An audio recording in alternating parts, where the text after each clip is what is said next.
So tadi kita dah cabut dia punya outer. So sekarang ni sebabkan ramai orang tanya, bang, memang ni tak ada floor ke? Dia ada floor. Floor dia detachable. Nampak tak? So floor dia sangkut dekat keliling ni. Tapi tak risau sebab sekarang ni semalam hari pertama, hari kedua hujan. Pagi tadi ni pun hujan sikit. Korang tengok dalam ni kita orang tak ada mop apa. Pasir-pasir tu biasalah kan. Tapi kita tak ada mop apa-apa sebab air dia tak masuk. Nampak tak? Air dia tak masuk. Pasir-pasir ni biasalah Okay, so kalau korang tengok dia cabut yang ni, dia masuk sampai situ je. Dia tak mengalir masuk ke dalam sini. Faham tak? Okay.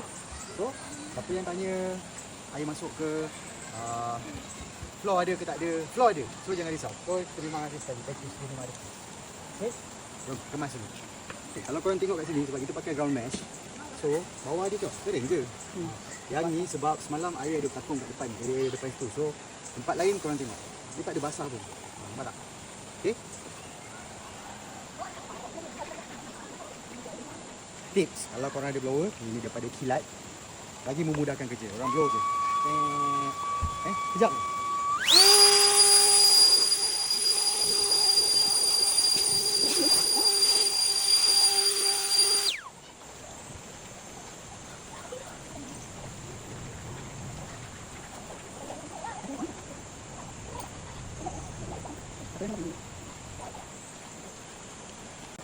So, kita kemas-kemas sikit, manja-manja. So, sebab dia tak kotor sangat kan.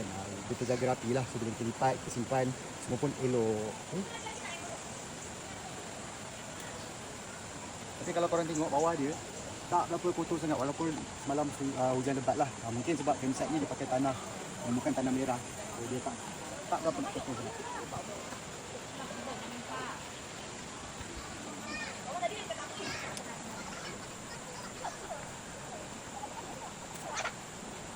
Beza dengan kemah lain, floor dia boleh buka. Jadi kita boleh lap keseluruhan bawah floor tu. Pastikan dia kering lah kan.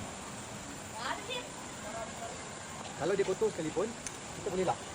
Itu kelebihan dia.